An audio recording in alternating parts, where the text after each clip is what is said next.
Mes chers amis, le Christ ressuscité ne meurt plus.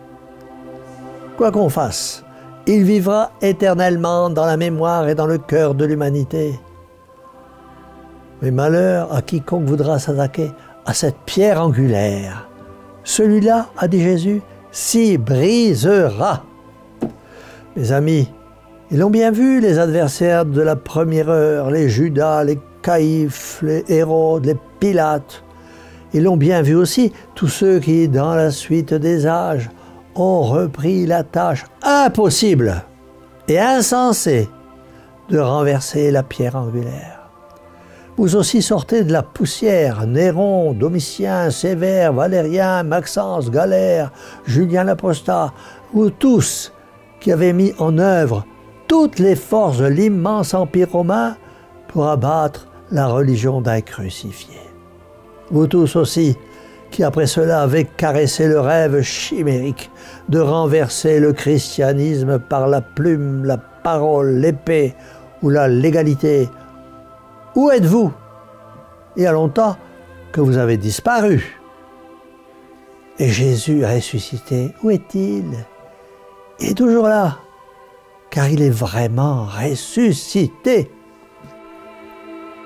Ah, mes chers amis, ces attaques contre la pierre angulaire vont-elles continuer?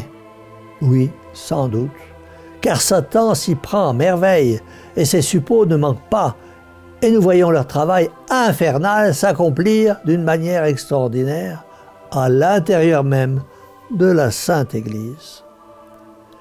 Il faut noter que les attaques sont plus habiles qu'auparavant, plus dangereuses, mais aussi criminelles.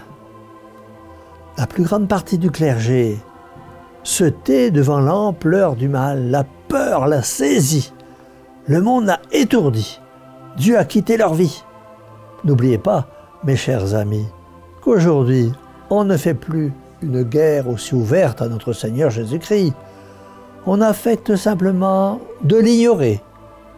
Ne voyez-vous pas, mes chers amis, combien cette tactique est outrageante pour Dieu? Lui qui est tout, on le compte pour rien. On le traite comme une quantité négligeable. On élève les enfants sans lui. On rend la justice sans lui. On gouverne les nations sans lui. Le comble, mes amis, on enseigne même de nos jours une certaine religion sans Jésus-Christ. Ainsi, peu à peu, on habitue les hommes à se passer de Dieu, et l'athéisme officiel devient, par une conséquence logique, l'athéisme universel et une nouvelle religion. Mes chers amis, il ne faut pas en douter, le principal crime que le monde expirera bientôt, c'est l'apostasie officielle de la société tout entière. Voilà qui est net, et voilà, mes amis, qui est effrayant pour l'avenir. N'oublions pas que les nations, aussi bien que les familles et les individus, sont la propriété de Dieu et doivent rendre hommage à sa souveraineté. À l'heure grave entre toutes, où il s'agit de refaire le monde et où l'on veut à tout jamais rendre la guerre impossible, il faut que nous, catholiques, chrétiens, nous sachions être là où nous sommes, les témoins du Christ ressuscité. A-t-on imploré le secours du Christ ressuscité? Non, on a affecté au contraire de l'ignorer. C'est parce qu'on a voulu ignorer Dieu que l'édifice est voué à la ruine.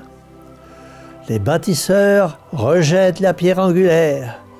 Tout ce qu'ils élèveront ne reposera que sur le sable des conventions humaines.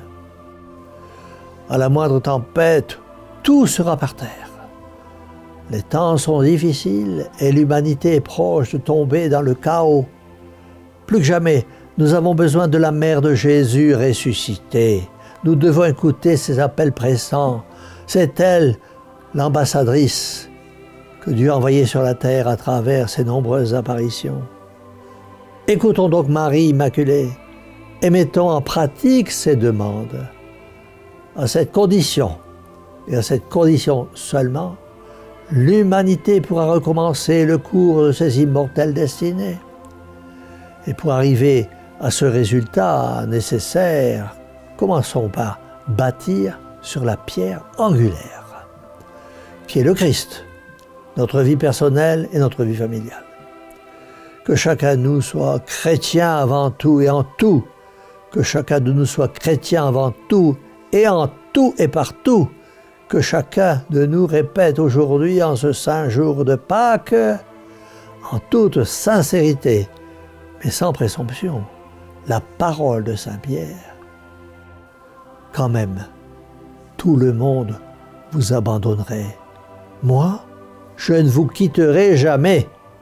C'est pourquoi demandons à la Vierge Marie, cette bonne mère, de nous garder dans la fidélité au Christ ressuscité, et disons-lui de tout notre cœur et de toutes nos forces: Mère au cœur douloureux et immaculé, sauvez-nous, sauvez l'Église. Alléluia.